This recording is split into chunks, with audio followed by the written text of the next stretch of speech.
we have something in common. I didn't realize this, but I was born and raised in Miami, and you primarily grew up in Miami and went Sure to did, New World yeah. School I of the did. Arts. Yeah. What part of Miami were you primarily? I grew up in South Miami, kind of near Hmm. Homestead, Kendall Yeah. area. Um, Great.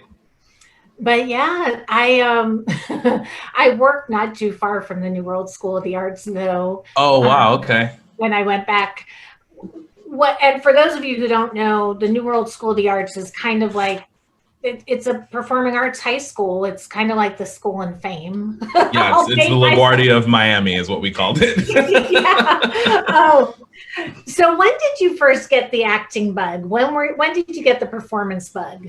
Oh man, it's funny. Speaking of the Muppets, when I was growing up, Jim Henson was my greatest inspiration, and Sesame and the Muppets and Fraggle Rock and basically everything that he touched really spoke to me in a very profound way. And I think that when I kind of understood that below the frame there were all these puppeteers and there were all these performers that were contributing to this, to these different characters, I kind of was fascinated by this idea of putting on characters. And so I think that that's where the acting bug came from. And I was always interested in like behind the scenes stuff on movies and stuff. Like I mean, if you saw the DVD collection I had growing up, it was kind of ridiculous because I only bought DVDs just to watch behind the scenes specials of all of the movies that I loved. And so I think that I don't know a time where I didn't want to be a performer. I've wanted to be, I would say, since I was about 8 or 9.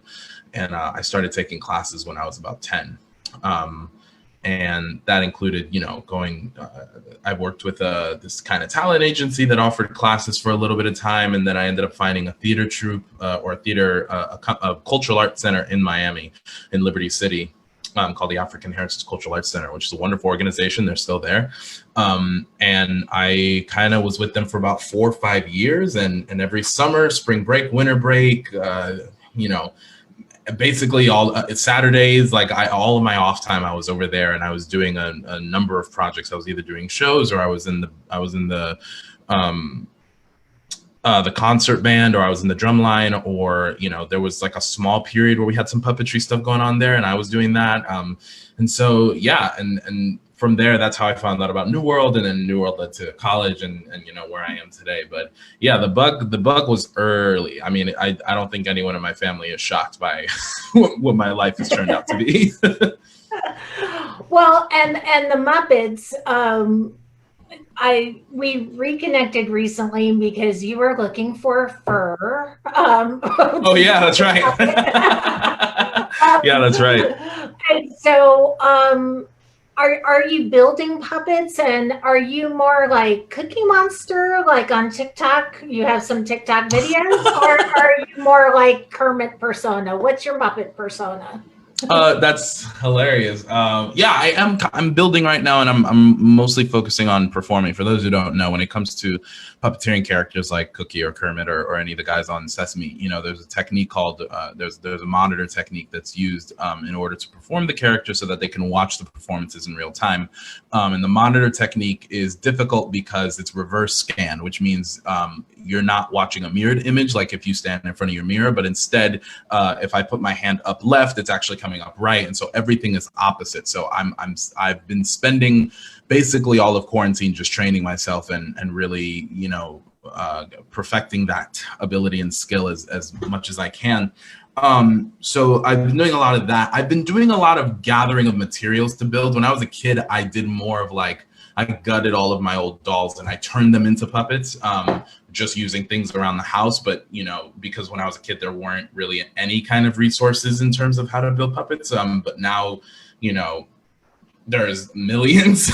And so I've decided I'm going to kind of try to start throwing my hand into that so that I can start, hopefully making my own kind of content. But it's so funny. I think in real life, my persona is so Kermit. It's so the normal person who's in charge of all the crazy at many moments of the day. But I think as a performer, I'm more a cookie. I think I'm very much more a little bit reckless. I'm a little bit more chaotic. Me and my friend Matthew, who's from North Carolina, funny enough, he and I have this ongoing discussion about how basically every friend group or every group of people that you see has a ratio of chaotic Muppet versus neutral Muppet. And so basically, like, most scenes don't function if you only have two chaotics or if you have two neutrals. In order for it to work, you have to have a chaotic and a neutral, which is why scenes between like Fozzie and Kermit, or Kermit and Piggy, or Bert and Ernie, or Cookie and Prairie Dawn, like that's why all those scenes are so funny. And so, yeah, it honestly just depends on the situation. But as a performer, as a puppeteer, I'm definitely more a cookie. I'm definitely more the crazy guy. All right. Well, and I'll put a link to your TikTok videos and to your public social media. Oh man, thank you. Yeah. And I know everybody wants to talk about Hamilton. We'll get into Hamilton, but I am a huge Disney fan. God, yeah. We have in common. So, Disney World or Disneyland? Oh, that's awful. I didn't go to Disneyland for the first time until 2018. And I grew up in Florida, obviously, so I was WDW or die. But going to Disneyland, it really kind of blew my mind, the charm that it has and how it feels so OG, and it feels so close to what Walt was able to put his actual hands on. And so I hate being that person, but I can't really pick. That's a lie. I obviously pick Walt Disney World because I grew up there, but also the options and the size, like the pure size of it all in general, is just so much greater, and there's so many things to do there. And I also just know that resort much better. All right, so take me on a field trip. If you and I go to Disney World, and I, growing up in Florida, there's Disney passes. You can go off season, and it's an easy place. It doesn't seem like an easy place to go when you're in North Carolina, but when you live in Miami, it's a fairly easy place. Easy. So I'm with you. Where are we going first? What park are we hitting? I'm probably going to, if we're only there for one day, I like to start the day in Magic Kingdom, just because I think that's like very solid grounding for just like getting used to the parks and for just like getting into the vibe of the end, because you have to be mentally in a specific headspace to be able to be ready to take on only one day and to get as much done as you want to. You have to be able to be in a specific place in order to get that done. So I always prefer to start in like a Magic Kingdom early, because it's really like between the hours of 8 and 12 that are like pretty solid. 12 and 5 are death, and then like 6 to the close is usually like really solid. So 8 to 12 is usually like, let's go on all the stuff that we want to ride. We'll wait about 45 to 50 minutes on everything. Bam. Get out of the park, and then head over to Hollywood Studios now, because Galaxy's Edge is just like everything. That Star Wars section is just so brilliantly done. And I haven't been there yet. That's what man, dying to do. It is out of this world. I've gotten to do it a handful of times now, and I got to ride the newest Rise of Resistance back in January, and it was out of this world. It's truly, I think, the best thing Disney's ever done.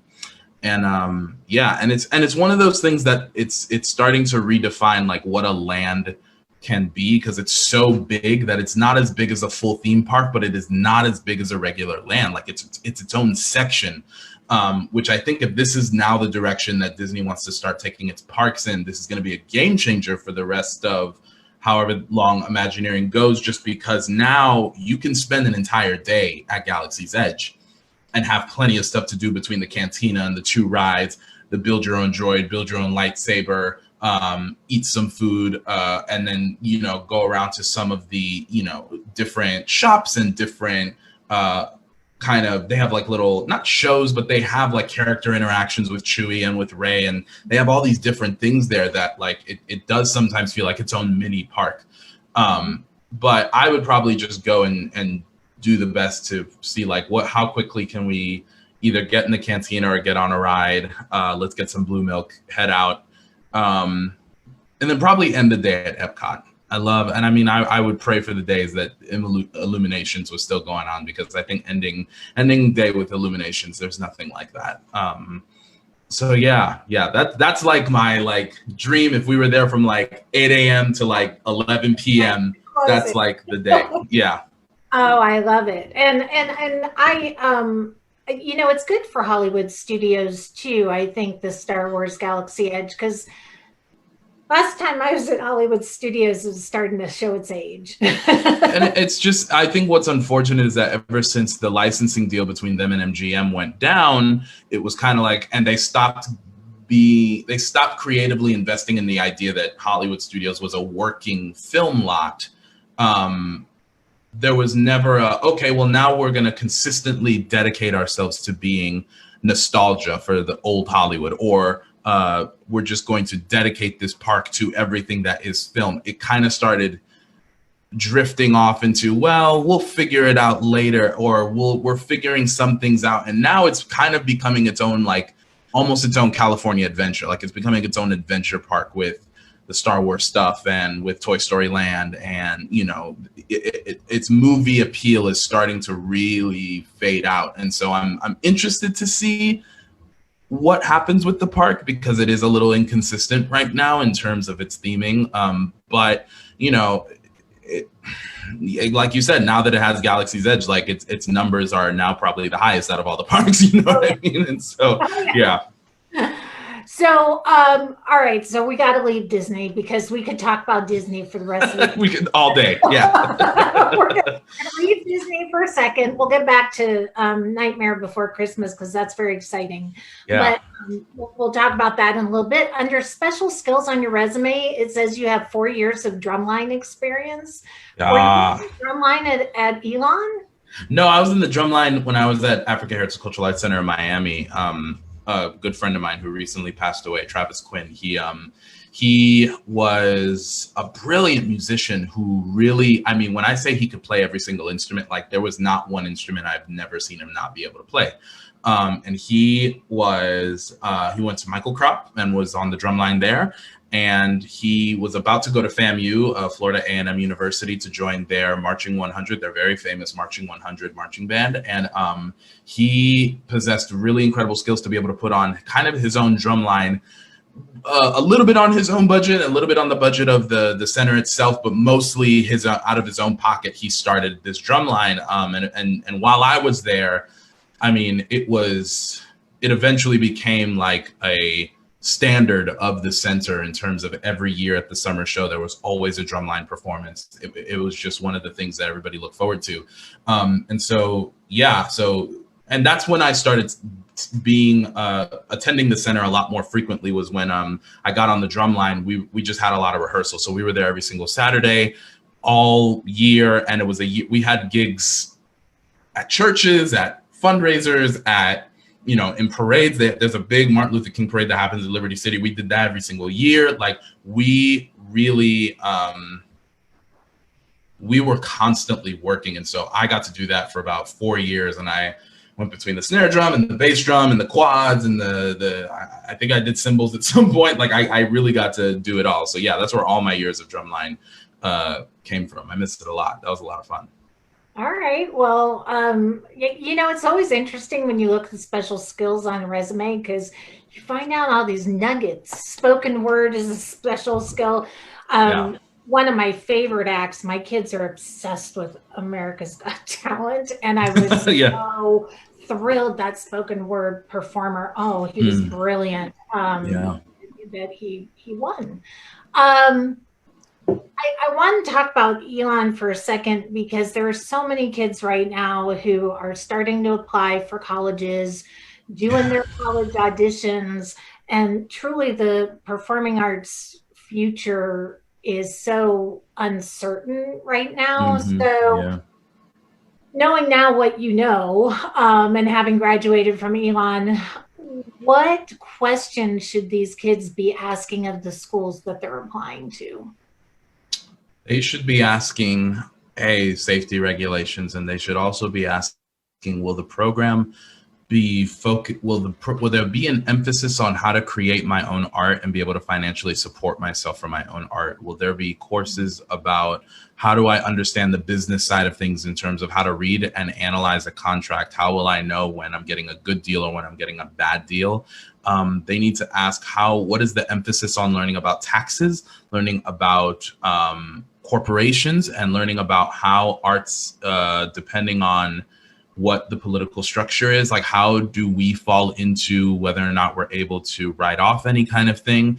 I think that we're moving into an interesting phase in society as far as musical theater programs go, where it's a lot of us are starting to kind of come to terms with this idea of, do or die is just not sustainable in this field, or literally in this economy either. It's one of those things where a lot of us who graduated from school who are in the pandemic now are like, wow, I feel really bad that I actually didn't get a minor in something, or I didn't look into other things so that I could be a little bit more prepared for a moment like this. While this is very unprecedented, I also think that a lot of musical theater schools are realizing like, wow, something like this can actually happen where truly a lot of industries are able to come back, but somehow ours isn't. And so how are we able to provide our students with a kind of education that will help them not only get skills or tools, but to feel confident in themselves enough to be able to say, oh, I now have to shift my thinking? Because what I think a lot of artists are struggling with right now is this connection of identity to what we do. And obviously that when you do something as personal as being an artist or being an actor, it's impossible to kind of separate that. But I think what's been really scary has been that, including myself, this has been my entire journey during this quarantine. It's been, I have almost only identified myself with my career or with what I was doing artistically. And I didn't know who I was outside of that until this quarantine. When you take all of that away and you're left with yourself, it's terrifying because you start asking yourself questions you've never had to ask yourself before. You start wondering and trying to make decisions about your life that you never thought you'd be making, and this goes for people who are not on national tours, people who are on Broadway, people who are still working their 9 to 5 while they're trying to get their big break. Everybody is now asking all these different questions about themselves. So the only thing that I would say for students right now, because, I think a lot of people have been like, well, if you're in musical theater school, it's not worth it. Like, don't do it because we're in the pandemic, yada. And I think that the only thing I can say to combat that is, what do you need to gain from your institution so that you can feel confident in a moment like this, so that you can feel secure in a moment like this? And then once you figure out what that is, ask yourself, is that something my institution can give me? Or is that something any artistic institution can give me? Because once again, this is unprecedented. I'm sure every single the longest strike or longest amount of days that Broadway shut down was during the strike of the stagehands back in, I think, 2007 or 2008. And it lasted 13 days. And it's officially the longest time Broadway's been shut down, and it'll continue to be the longest time. And so there's going to be a lot of questions. There's going to be a lot of worry. And so the only thing I can encourage people to do is continue to ask questions about what can your program give you, to not give you stability, but to give you confidence in whatever environment that you get thrust into. And then on top of that, have patience, because just as much as you don't know the answer, most of these programs don't either. And I would like to think, and I do believe that most of these programs are looking out for the best of their students. But at the same time, it's really hard to convince somebody to go to a university and pay $40,000 or $50,000 a year towards a degree that you don't even really need to succeed in this business. And in addition, in the middle of a pandemic can feel a little regressive. And so it's really just about like, how do you see yourself thriving in an environment like this? And then how does that coincide with what you imagine the rest of your life will be after a pandemic has ceased, or after, things start to come back and we have to kind of start from the ground up? You have to ask yourself, who are you in those situations and out of those situations so that you can make some of those proper decisions. I totally agree, because I think when you're young, you're just thinking about this immediacy. You know, I want to be a Mm-hmm. performer. For me, Yeah. I wanted to be a hardcore investigative journalist when I was young. And I met a woman who was in the industry who said to me, "Do you want to have a family? Like, what are your values? What do you see for Mm-hmm. yourself long Yeah. term? Because if you see that, then you're not going to be on in a war zone in Iraq or wherever I wanted to be." Yeah. Yeah. Yeah. Yeah. Yeah. Yeah. So I think it's thinking about those long-term things, and maybe this pandemic gives people the foresight to think about that. Yeah. I don't know. Yeah. Redefining what success is supposed to look like for you versus what it can, what it can actually look like for you, Absolutely. which is a lot of different things. Yeah, absolutely. There's no right answer. It's just, and I do think business classes and understanding contracts and finances and being able to market yourself. Yeah. I mean, it's wonderful to have an agent. It's wonderful to have representation, but not everybody just gets that. So you need to Yep. Exactly. have. Hmm. um, the last time I saw you on stage was at Playmakers in Mm. Ragtime. Yeah. I saw it several times, actually. I saw Oh, it wow. times. Um, a lot of theaters, not just Broadway, but regional theaters like Playmakers, are also having to reimagine their seasons and their business models. You spent a lot of your time, your early career, on regional stages. So, what has that regional stage experience meant to you, not just at Playmakers, but at the Muni and at other places where you've Mhm. worked? And how important are those regional stages for emerging artists? Because I feel like Oh, it's not just the dream of Broadway. There's a lot of steps before you get there for most people. yeah. The regional theaters, I would argue, and maybe Twitter will blow up on me, but I would argue they're more important than Broadway because the regional theaters are the ones who are doing the real nitty gritty work in terms of humanity, in terms of fundraising, in terms of really doing community outreach. Like there's so much work that goes into the difference between commercial theater and regional theater to me is that commercial theater aims to not make you see the work, but regional theater lets you see how hard everybody's working. And that's what makes it so much more valuable, especially when you look at something like that Playmakers production of Ragtime. That was so unprecedented for so many different reasons. And that production was a struggle for a lot of reasons because they had never done a show in the round. That musical is probably never performed in the round. It's definitely never presented in the year 2019. There were a lot of things to figure out, and there were a lot of conversations, a lot of difficult conversations that were trying to be had that many regional theaters probably aren't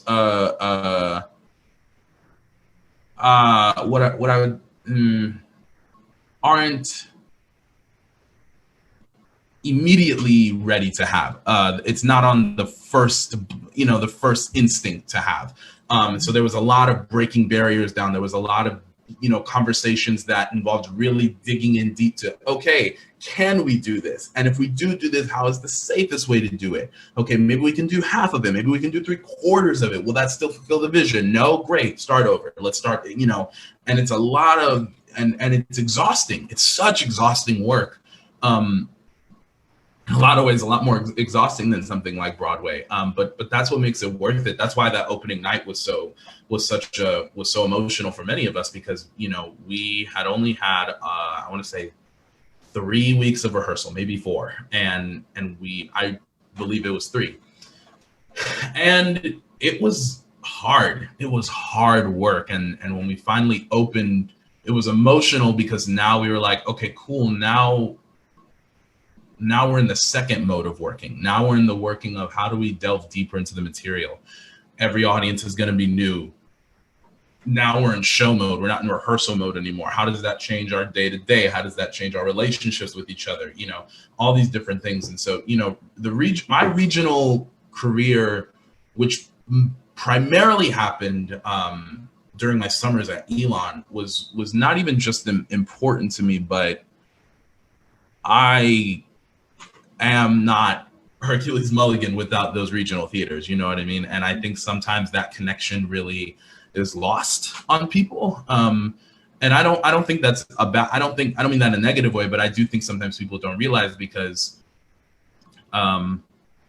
Arkansas Shakespeare Theater, which is a theater I worked with, I still work with kind of as a creative consultant these days.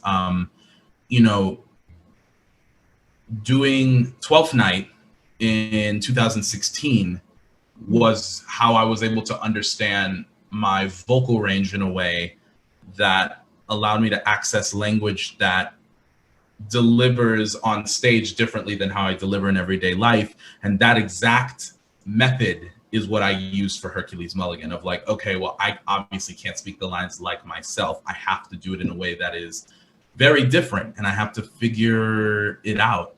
And I think that in something like Hamilton, there wasn't a lot of time to speak with directors, speak with different people. It was like, what do you have? Great, get on stage. Let's start the show. It's a lot of just putting it up. And regional theaters usually take the time to like, okay, let's explore your voice. Like, how's it going? Like, what are the things that we're playing with you? There's a lot of play in regional theater. In my experience of regional theater, there's so much play. And so without any of that, we can't have an Audra, we can't have a Billy Porter, we can't have a Brian Stokes Mitchell, we can't have a Sutton Foster. All of those people will tell you they all started in regional theater, they all started in community theater, they all started in these different places where they had to learn by falling or by succeeding the different choices that they have in their arsenal, which eventually led them to Broadway. Commercial theater will always exist. So and that's part of the scary thing about the Broadway stuff happening right now is because like, yeah, May is far. May is very far, and it's scary because hopefully all the shows will make it, but who knows if all the shows will make it. And not to dissuade from that, how commercial theater will always be there because there is always a market for that, and there's always a want and need for that. Regional theater is not necessarily about that. Regional theater is about what is it functioning and serving to a community. The Muni is such a St. Louis staple. Kim Massey, who's from St. Louis, just passed away yesterday, and every single person that has worked in St. Louis definitely had something to say because that is a St. Louis staple. And she was a St. Louis staple, and as is the Muni. And all of these different theaters that you go to, these theaters are attached to the city that you are performing in. It's a part of their identity. It's a part of their iconography as a city. And you really start to take that on. And you especially feel that at some place like Playmakers. And so, there's no, I did regional theater and then I did, Hamilton or anything like that. No, regional theater is still very much a part of my life. And it's still very much something I plan to do till the day I die. And it's something that I frequently welcome because it is one of the biggest community builders and one of the biggest, places for me to continually play, for me to go back and feel like a student again, to go back and feel like, okay, I'm going to do some great work, but now I'm going to have a little bit more time. There's more emphasis on the quality of the show instead of the money or the moolah, instead of the success of the show. There's a bit more emphasis on what are we doing and why are we doing it? So much experimentation. I mean, you saw it in Ragtime, but we've seen it in a lot of our regional stages. Playmakers, yeah. And what I love about Playmakers is they'll do a show like Ragtime, but then they'll do a show from, like a Rolling World premiere, like Charlie Yvonne. Yeah. I mean, it was fantastic. Yeah.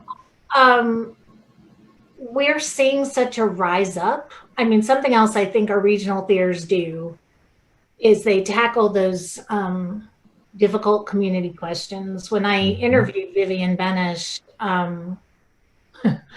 a long time ago, not recently, we talked a little bit about what the theater, what Playmakers' role was in bringing the community together, because at that time, they were kind of a community in crisis. At that time, which was a year ago or so, students were tearing down statues. They tore down the Silent Sam statue.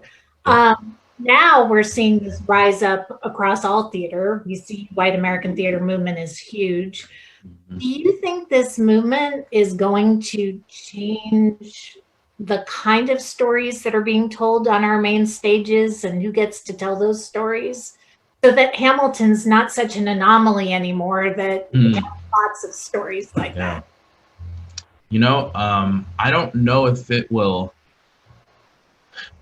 and maybe I'm answering my own question or I'm saying the same thing, but I don't know about changing anything, but I think there will be an addition. I think the pocket of what we decide to tell will be bigger.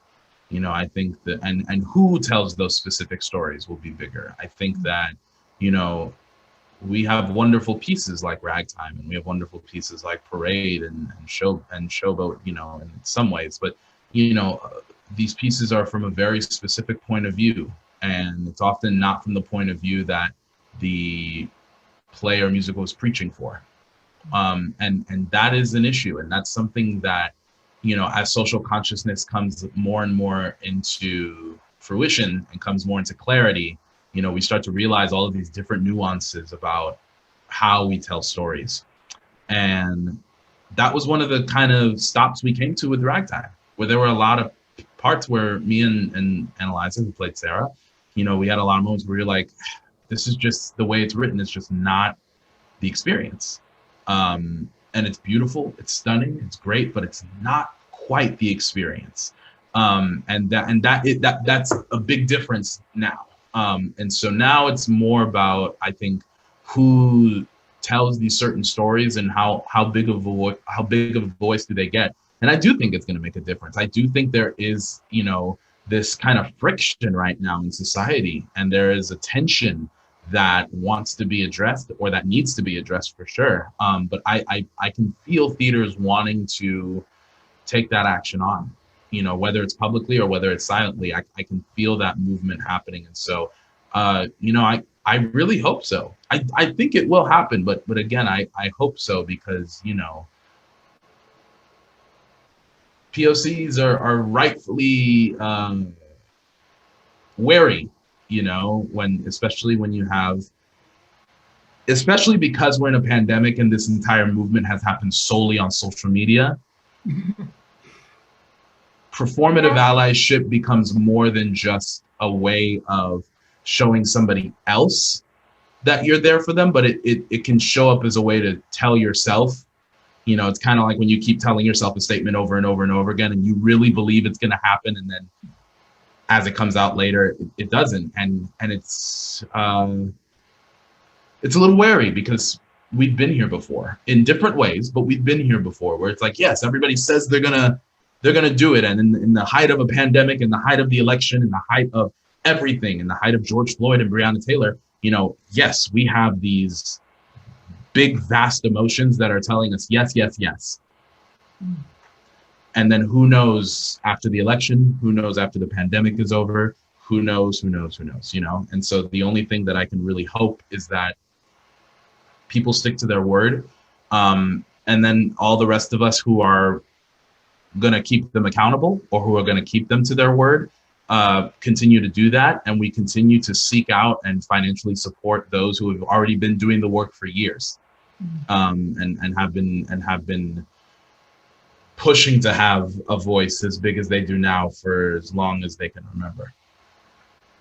And we saw before the shutdown, I mean, the season, you had slave play, you had A Soldier's Story, you had Tony Stone off Broadway. There were a lot of fantastic, a lot of good work being done. And so I'm Absolutely. Just hoping that when Broadway comes back, that we're going to continue to see the growth of those being told. Absolutely.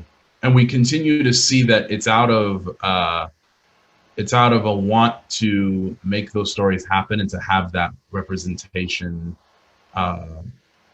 consistent, and not just for financial bargain. Yeah. Yes. I hope so. There are days I wake up and I feel pretty cynical about it, but that Oh yeah. just lip service because everything's shut down right now, and when everything opens, it's going to go Of back to course. usual. Yeah. But I'm hopeful. I'm hopeful that we see some new work, new voices, and more representation. So we're not seeing the same old stories. I mean, I love a good revival, but there's plenty of new work. But there's plenty of new work out there, and they're ready. They are ready to take over. You made your Broadway debut in Hamilton. You went from ragtime to Hamilton's. I mean, you were on the tour as Hercules Mulligan, but then you opened on Broadway, and then the shutdown happened. But I kind of feel like once you're part of that Hamilton institution, you are part of the Hamilton family. Oh yeah. So talk to me about that experience of making your Broadway debut there. It was pretty insane, and I had known I was going to make my debut when I left the tour, and so all through rehearsal of Ragtime, I kind of had this other project in my head. As a matter of fact, when we started going into shows, I got my scripts to start reviewing the music again.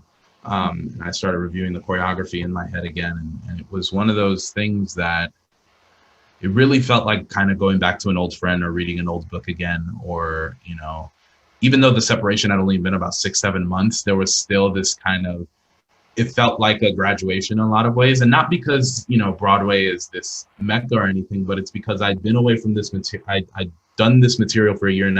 I went away from it, did a new show that I was very familiar with. It was my 3rd time doing the show. First time in my adult life playing that role.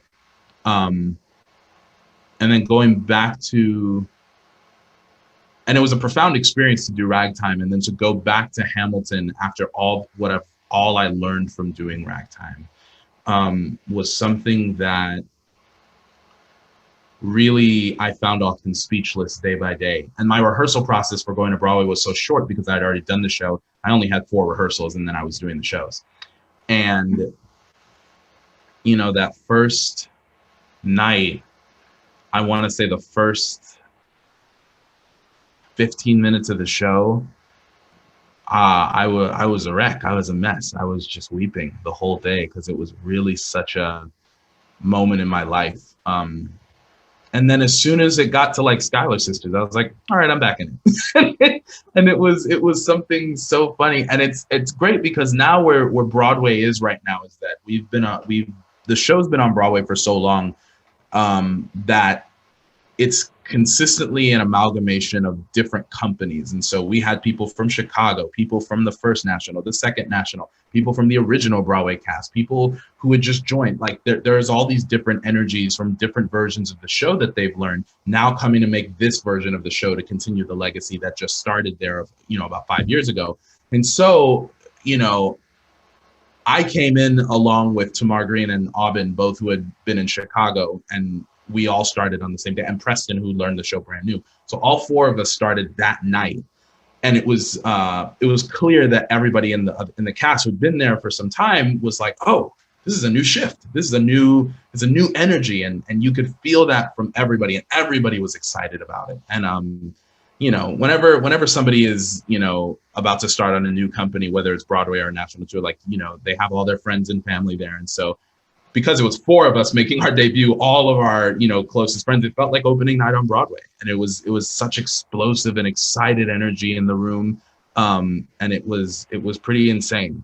And it was wonderful. And you're right. As soon as you go into the fold, like, it's like you were always there. It really is family. And I was talking about this with somebody the other day. Everybody who auditions for the show goes through about like 6 or 7 different times or groups of auditions for the show that can last anywhere between 1 to 5 years. And part of the reason for that has nothing to do with talent. It mostly has to do with energy flow and how you relate to all the other actors. And sometimes you're like, whatever, everybody gets along. It's fine. It is what it is. But, there is a special bond that Philippe tour had that I have not found anywhere else. That Philippe tour has a bond that really blew my mind. And it's the same thing with this Broadway company. Again, it was like there is something special here with all of us, and we all care about this show and this material and who is coming to see it. And it's it's profound, and it's very fortunate and lucky and rare that you get to be a part of something like that, to be a part of a show where you know you're making not just history, but you're making people's lives change. You're really helping people kind of find this new thing within themselves. A lot of people who come see our show kind of have that experience. And you know how often we run into kids, that's another thing. And so yeah, it's, you know, I would say it's hard for me to put into words, but it's not. I just talked for so long. But you know, it's one of those experiences that obviously I'll never forget. And I think the most profound thing is that the fact that that got to be my Broadway debut is again rare. It's something that not a lot of people get, and my debut felt so special. It felt like everything I had always wanted my Broadway debut to feel like. That's exactly what I would have wanted, and that's what it was. And so yeah, it was great. It's wonderful.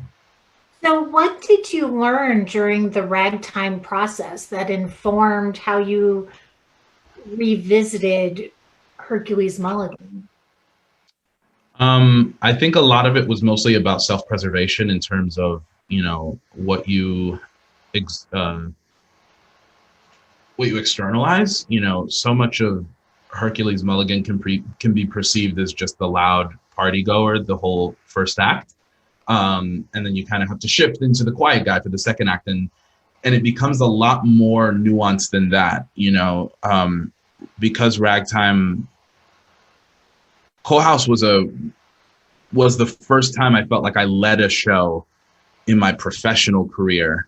And I knew it was going to be difficult. It was so much more difficult than I had anticipated because I had to worry about myself vocally, which is something I'm very self-conscious about. I had to worry about myself vocally, and I had to worry about myself mentally and emotionally, especially because we were setting the show in a time period where one of the things I said during the show is that, you know, part of the reason people love doing Ragtime is that you get to tell this amazing story, and you get to talk about these issues that are so important, and that, you know, obviously most BIPOC are passionate to tell. However, because it's set in 1902, you can get that distance, you can get that separation, you can feel that kind of, oh yeah, that was then. You know, I've definitely felt that. And then the moment that you give me, you know, some ripped jeans and a sweater from Gap, I'm like, oh. And the costumes that I was given, I was like, this is really the kind of stuff I personally wear. This is very close to my wardrobe. And so the fact that I was playing a character that out of nowhere started to feel so very close to who I was dangerous for me. It was very dangerous for me because it could have been very easy for me to get lost in a lot of those different moments in the show. And so it became about self-preservation in the sense of what do I need to do to get to that moment? And then how do I let go of that moment? How do I release that moment? How do I leave that on the stage for the make-believe part, you know? And while Hamilton is definitely, or my track in Hamilton is a lot lighter than that, you know, Mulligan was a role on tour that I really struggled with because I would externalize so much. I would put so much effort and so much power into it that I would wear myself out too early, or I would end up losing myself and I couldn't do the show for a couple of days. And by the time it got to the end of tour, I had figured that out. But it was definitely something I left tour being like, I really want to be able to figure that out when I get back to the show. I want to understand how I function within that and how I'm able to change certain things. And so Ragtime really taught me, like, you know, especially with Hamilton, you know, for me, it's like I have my understudy. So if anything went wrong, boom. But with Ragtime, that wasn't the case. I had an understudy, but like we all did, but none of us really, you know, there was not a lot of rehearsals for that. And it was very not there would need to be, it would be trouble if something had happened to me and I wouldn't be able to go on. And that pressure really put the fire under my ass to be like, okay, I need to make sure that I am taking care of myself and that I'm doing right by myself and by my body so that I can be here for the show every night. And so, you know, and you know, I was on a workout, you know, nutrition plan at the time. And so as far as like taking care of myself, nourishment wise and rest wise and fitness wise, it was definitely easy in that regard. But then mentally, it was like, okay, what do I need to do when I come home at night to recharge? And a lot of the time it was everybody's going to the bar. I'm not going to the bar. I have to go home. I have to go to sleep. I have to make my food, get in bed and watch, you know, Disney Plus like that. Because if I don't do that, then I can't recharge or I can't reset, you know? And there were a couple times that I was like, no, it's okay. I'll go out or I'll go hang out with the friend. You know, we all lived in the cast house. And so I was like, yeah, we'll watch a movie tonight. Like, that'll be fine. But it was a lot of, reevaluating all of that. And when I was on tour, I wasn't as careful. I was definitely a little bit more reckless. I was always willing to go out. I was always willing to have some fun. I was always willing to, party it up, especially because I was in a new city. I'm young. I was like, yeah, let's do it. Whatever. I'm in Hamilton, and getting to Broadway, my instincts now were, okay, let's go home. Let's reset for the next day. And my schedule on Broadway is 10 times easier than it was on tour. On tour, we were doing 5-show weekends. On Broadway, I didn't have that.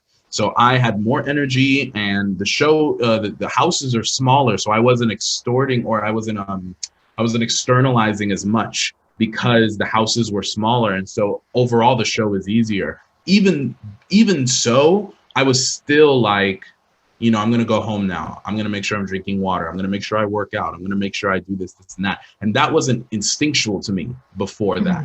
And Ragtime really forced me to do that. I love that. So tomorrow was James Monroe Iglehart your Lafayette? Yes. That's who I saw in Lafayette. And I did see me in Aladdin. He's wonderful. That's a good buddy. I love him so much.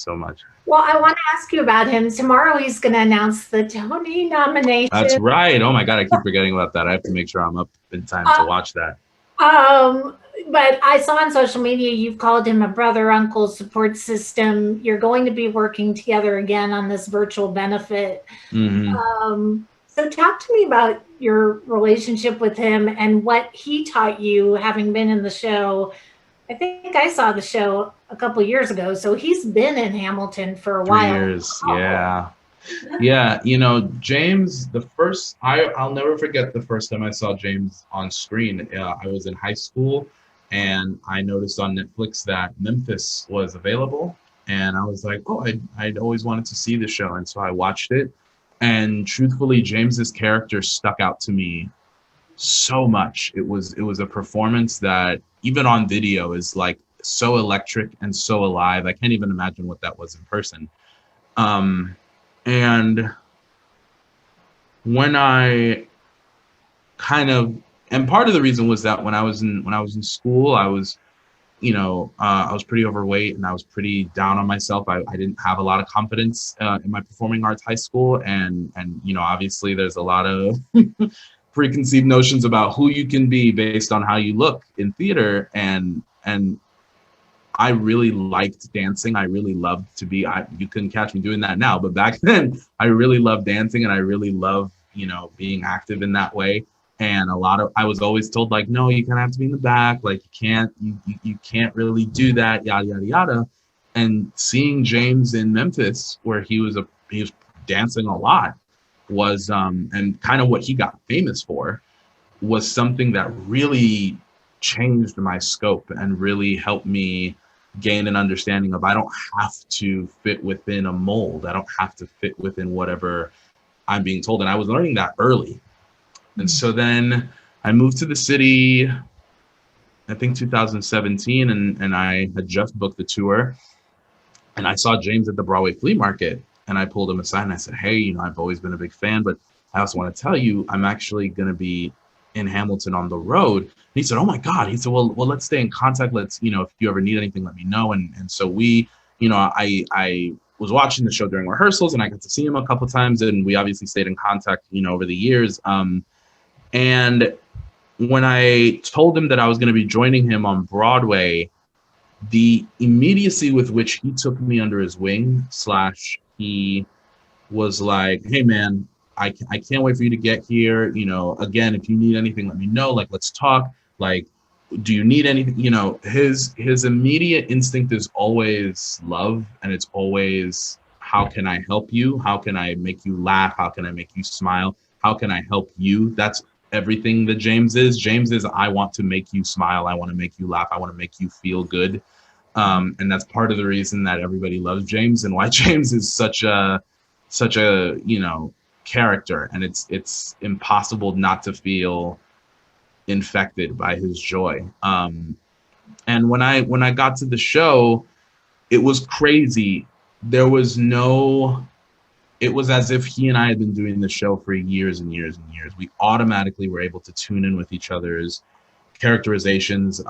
He loved talking about his process for the character, and he was so open to changing things. He was so open to being like, oh, I didn't know, I've never seen a Madison do that. Let's talk, like, what is your thought process behind that? Oh, I was thinking this, and that. He goes, if I change it like that, will that help you, or will that, you know, make it better? I'm like, oh, that could help me. He goes, okay, I'll try it tonight. And to have somebody who's been in the business as long as he has, to have already had a Tony Award, to have already, you know, been doing this, and that, you know, not that I was expecting it, but if James was somebody that was like, you know, silently kind of was like, I'm just here to do the job and I'll see you later. I do my show, and my show is my show, and that's it.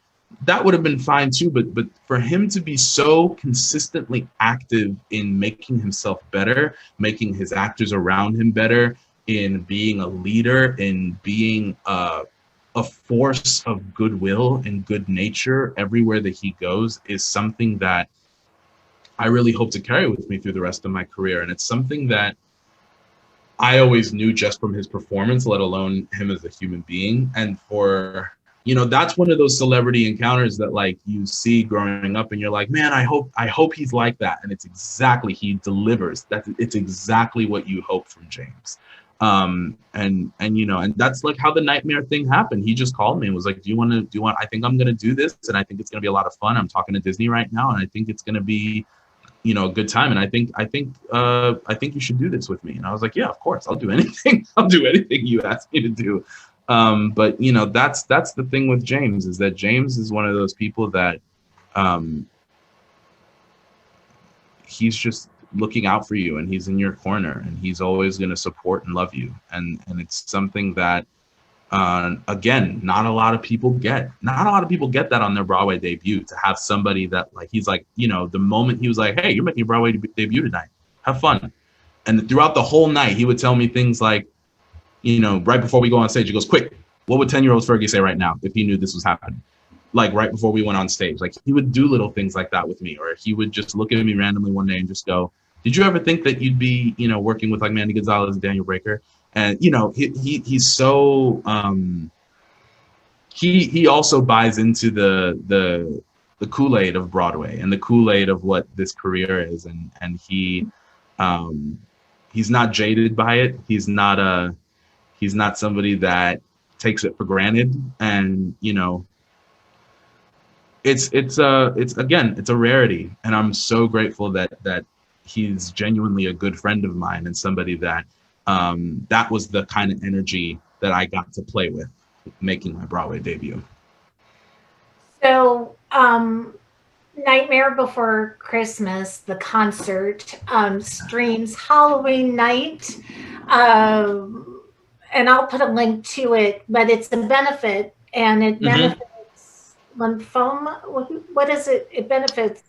Yeah, it benefits the Actors Fund and Lymphoma Research Society, or Lymphoma Research Fund. I can't remember exactly the name of it, but if you go to vimeo.com/on-demand/NBTC, Nightmare, NM Before Christmas, BC.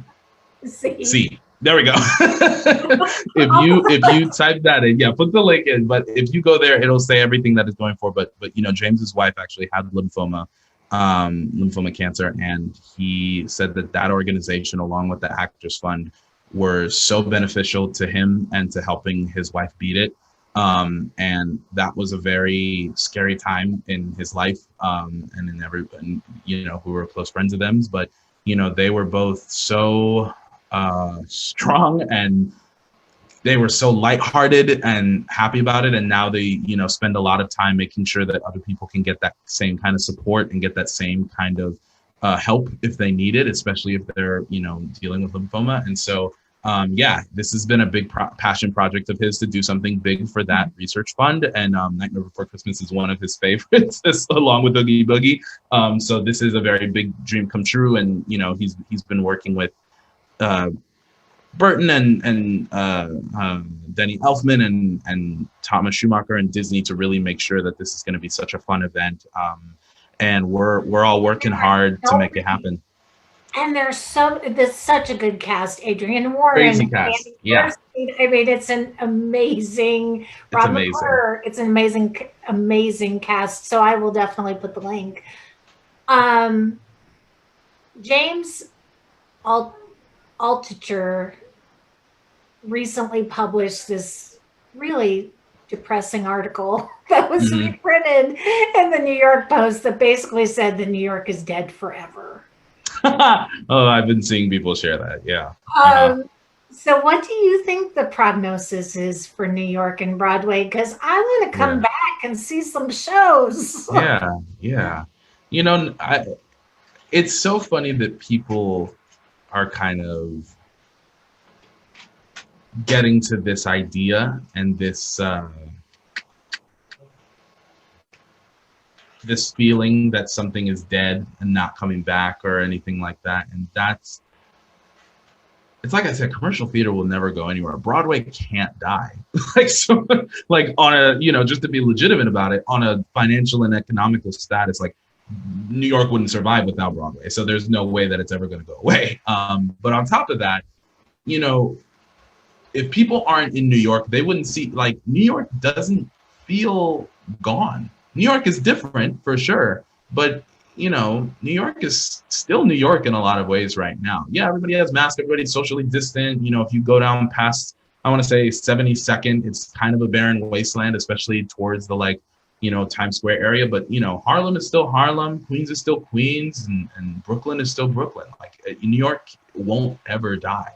And so, you know, and it's so easy to fall into the despair of it all, because everything that makes New York the amazing thing that it are not here. But, you know, we have to really believe that it's truly just an intermission. The intermission is long, and it's going to be long as hell. And even when the curtains do come back open, you know, we might not have all the lights, we might not have all the set pieces, we might not even have all the actors, but the curtains will rise, and at some point everything will come back. And so there needs to be some balance to all this depression, because sure, it does feel, and I'm a sucker for falling into that trap. I can't even sit here and act all hoity-toity. Like, I've definitely fallen into the trap of being like, yeah, Broadway's dead, whatever. But it's not. It's really not. And there's no way that it ever could be dead. I genuinely don't believe that would ever happen. I think there are too many people in this community who care about something that means so much to so many people for that to ever happen. And that's the same thing with New York City, period.